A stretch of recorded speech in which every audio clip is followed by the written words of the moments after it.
I think for Americans and for foreigners, it's one of those destinations in life. When they think of the presence, the sort of texture, the feeling of being in the city, the image that they have in their mind is 42nd Street. 42nd Street is an international brand. It's a place that's recognized all over the world. It's been written about from time immemorial, and it's more famous than any other block in the city. I don't think anybody can deny that 42nd Street is all popular culture. You know, popular culture is not always precisely what more sophisticated people might want, but it is what the public wants. It's vibrant, it's honky-tonk, it's exciting, it's messy. The signage, the lights, the cacophony of people. It's wonderfully chaotic. If I had to describe 42nd Street in one word, I'd say magical.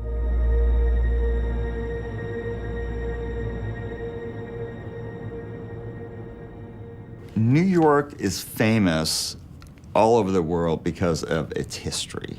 It has a very interesting history that started hundreds of years ago, and the city grew and became this economic powerhouse and industrial powerhouse. And because of that, we build on our past. And neighborhoods throughout the city, even as they change, there is a recognition of their past. Lower Manhattan, for example, transformed dramatically from what it was in the early part of the 20th century. It's still called the Financial District. All New York neighborhoods have a trail, in a way, of all these different periods of construction in New York. And 42nd Street, those buildings that were there were essential to maintaining the quality of the street, and especially the theaters that were built, which were really iconic, beautiful buildings. They weren't just everyday office buildings. They were great pieces of architecture that were just as important to New York as St. Patrick's Cathedral or other great works of art. 42nd Street really was, and had been for almost a century, the meeting place where people would come from all over the city. It was a place of cabarets, rooftop nightclubs, as well as live theater.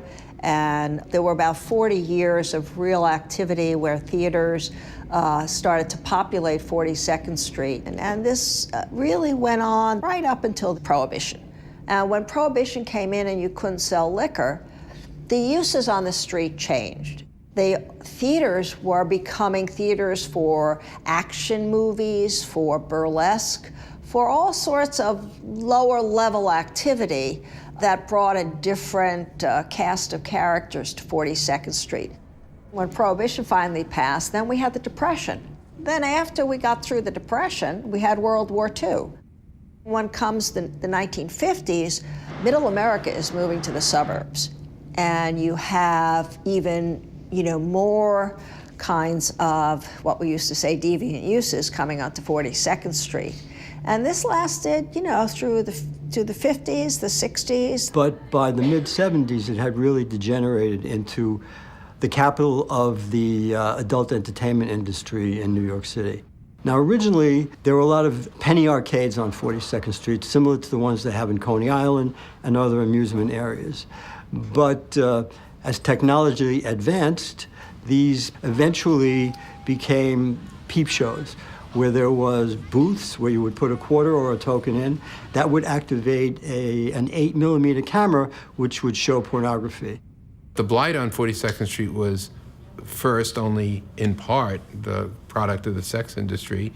It was the launching pad for criminal activity throughout West Midtown.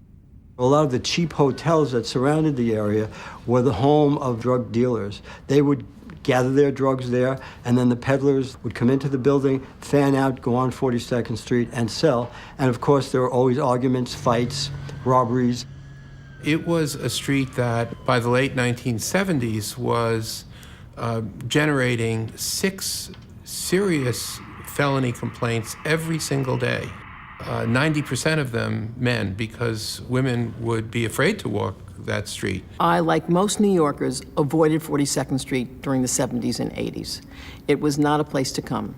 This was a street where Even if you were going to the Port Authority on 42nd Street and 8th Avenue, you walked on 43rd or 41st and avoided 42nd Street because it was so seedy. 42nd Street, like Charlotte Street in the South Bronx and a few other places, were pinpoints, were pressure points that the press could seize on as symptomatic of what was going wrong in the city. When Ed Koch took office in 1978, the city was recovering from the fiscal crisis of the mid-1970s when it had de facto gone bankrupt. It was costing the sanitation department something like 6 times the average to clean 42nd Street than any other street in New York City. Whereas the street itself, because of its dilapidated conditions, was contributing less in city taxes than one medium-sized office building. And at the same time, because the sex industry principally was an all-cash business, property owners and their lessees were making out very, very well without contributing much to the city's well-being. It became pretty clear that the challenges of 42nd Street couldn't be addressed through traditional means. And that had become apparent not only to me, but became apparent to a lot of others as well. A group of citizens organized by Fred Papert and his not-for-profit organization on 42nd Street were very concerned about the crime and vagrancy and loitering and all sorts of things that were keeping people away from 42nd Street. So he organized a group called the City at 42nd Street to put together a plan. And this plan was an entertainment-focused plan. They wanted Ferris wheels and all sorts of entertainment to grace the street. They presented that plan to Mayor Koch, and it was very appealing in some ways because this was an opportunity to really address the issues of Times Square. But to Mayor Koch's eternal credit, he immediately recognized that this was more like Disneyland than New York City. And he said, I don't want orange juice, I want seltzer. And he wanted control. He wanted the city to take on this project. The city's player in redevelopment of 42nd Street was an organization called the Economic Development Corporation. It was the partner to the state, Urban Development Corporation, and EDC provided a lot of deal-making assistance. And the belief was that you had to acquire all the property simultaneously, which is very difficult without the powers of eminent domain. The condemnation powers, which is the power to take people's property, it resides in the state. So Cuomo and Koch really recognized that this might have to be the way they were going to have to do the project. this was a street that could not possibly get redeveloped the normal way through the private sector because it was not a street that had common ownership. It had 79 different owners on this one street alone, and the city just didn't have the money to pay property owners directly for condemnation. So the city devised this really ingenious strategy where they would ask developers to fund the costs of acquiring the properties on 42nd Street. But we had to provide an incentive for them to be able to do that. So we would structure payments in lieu of taxes. It provided much lower taxes in the early years so that the developers would have an incentive to attract tenants, and then see those payments in lieu of taxes rise ultimately to full taxes, at which time the developers would have the option of buying their land from the public and owning the property outright. The initial plan for the redevelopment of 42nd Street was a really ambitious plan. It was coming 13 acres on 42nd Street from 7th Avenue to 8th Avenue to create 4 high-density office towers at the intersection of 42nd Street and 7th and Broadway. The essence of it was to anchor both ends of the street with big commercial development and preserve the mid-block for theater and entertainment. Each of these theaters being renovated and redeveloped were tied to each of those office buildings going up. A corner office building goes up, this theater gets leased and renovated. That building goes up, these 2 theaters get leased and renovated. The project plan was approved in 1984. There was a lot of opposition to that plan from the public, from the community. There was a great dislike for the office towers in particular, which were all identical, had no lights and signs on them at all. It sort of turned 42nd Street into 6th Avenue, not the old 42nd Street.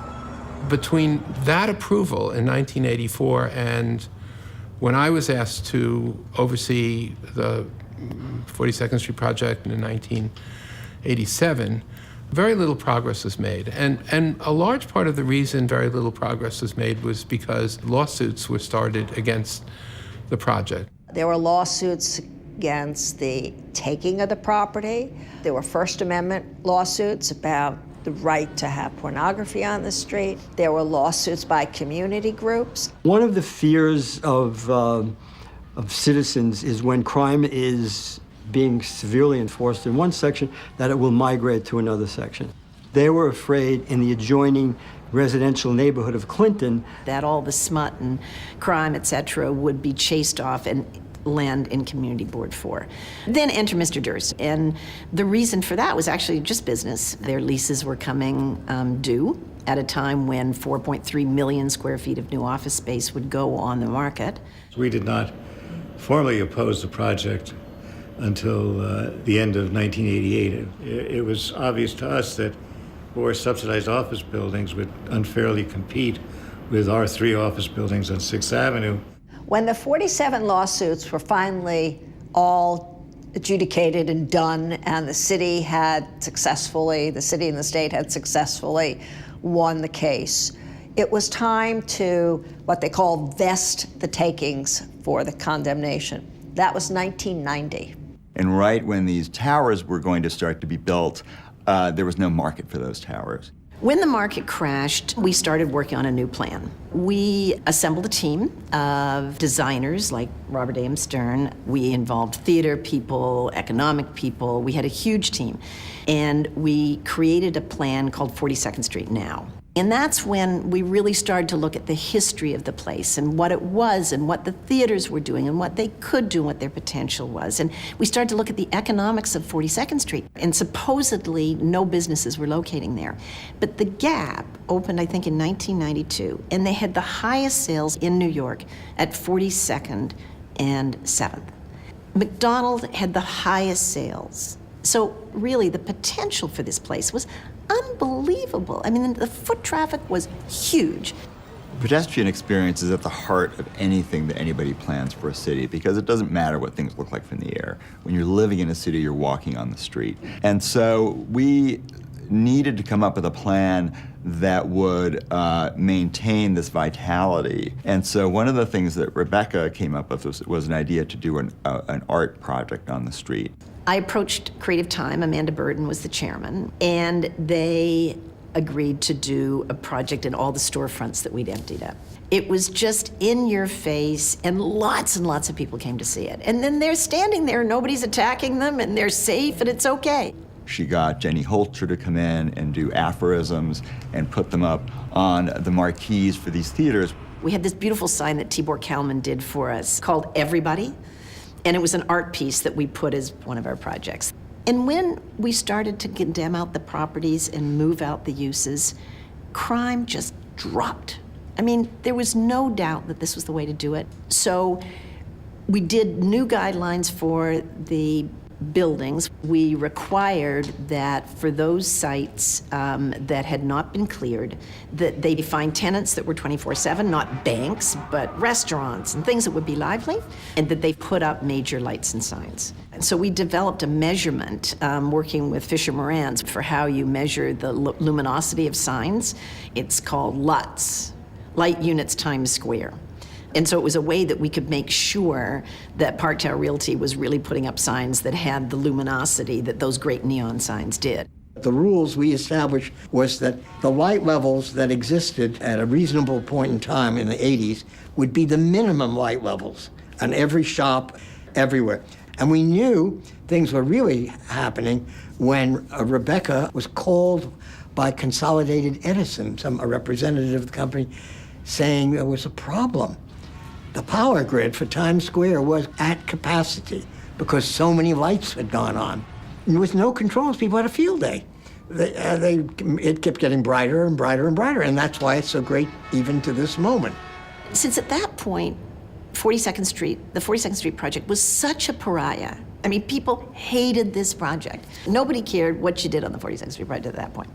So we were able to free the theaters from being government run. But the idea was that we would create a not-for-profit corporation, and all the theaters would be given to them, and we called it the 42nd Street Entertainment Corporation. We hired Cora, and she, of course, immediately renamed it. To the new 42nd Street. We had a mission to reinvent these theaters and find new uses for them and bring some kind of spirited life into the city on this street. We said, well, we're required to have 2 nonprofits.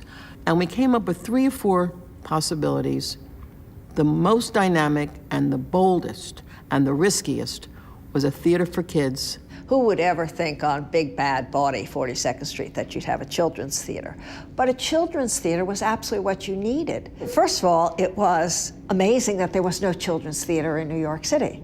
And second, that you would put it on 42nd Street was a great statement of bringing the middle class back to New York City, bringing them back to 42nd Street. I was in shock. It just seemed crazy.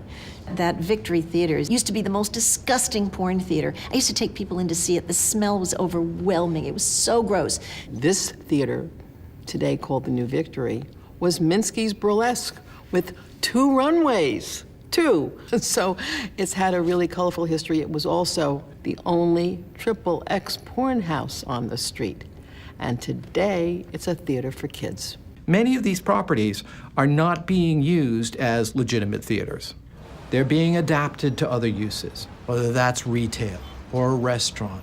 And the question is, what do the fragments or the remains of the historic theaters, what role can they play that is meaningful and it will be evocative for people and is appropriate for them?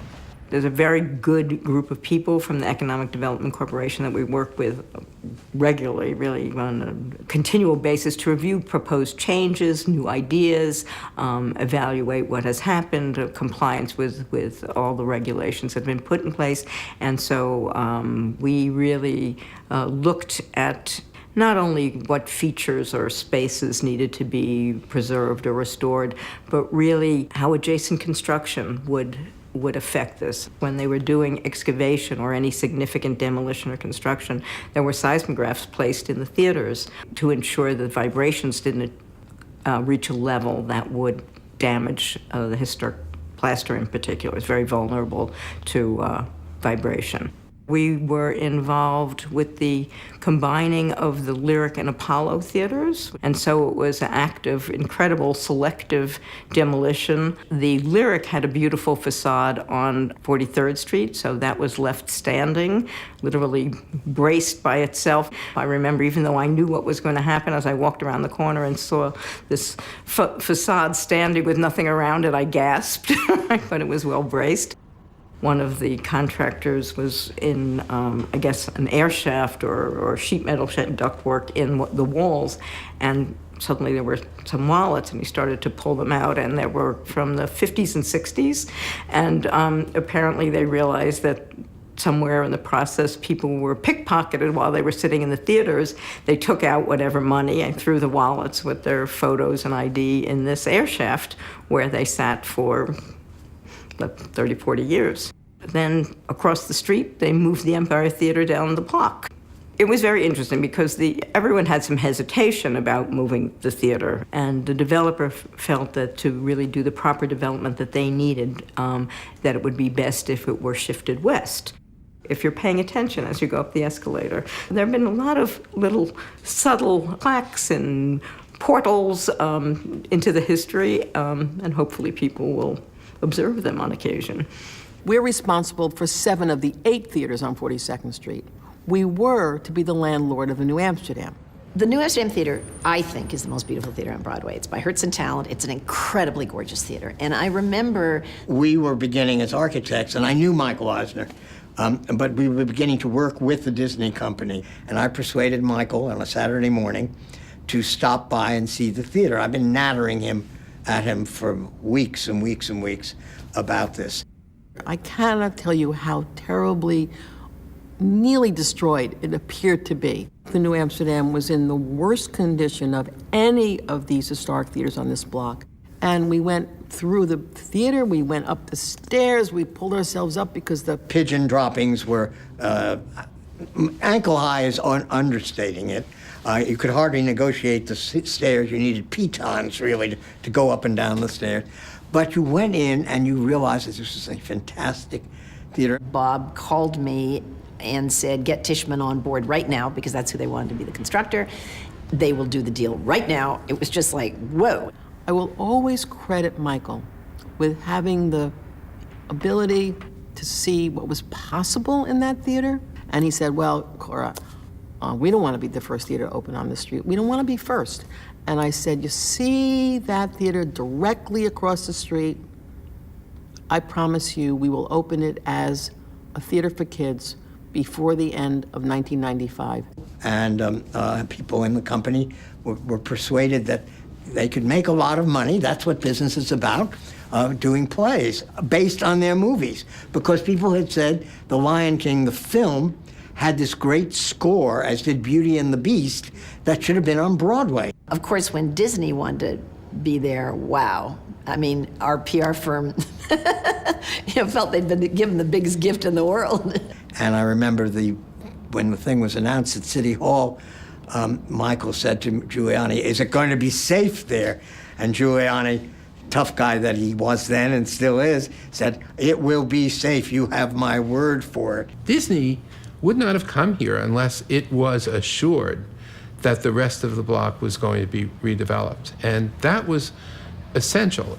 And what happened is the resiliency of the buildings on this block surviving 100 years at that point drove the redevelopment of the block. The office buildings that were supposed to drive the development of this street did not go up until after most of these theaters had either already happened or were well underway and open and operating. So the theaters that made 42nd Street at the turn of the 20th century made 42nd Street at the turn of the 21st century and drove the redevelopment of all the four corners. The redevelopment of the office sites really takes off in the mid-90s.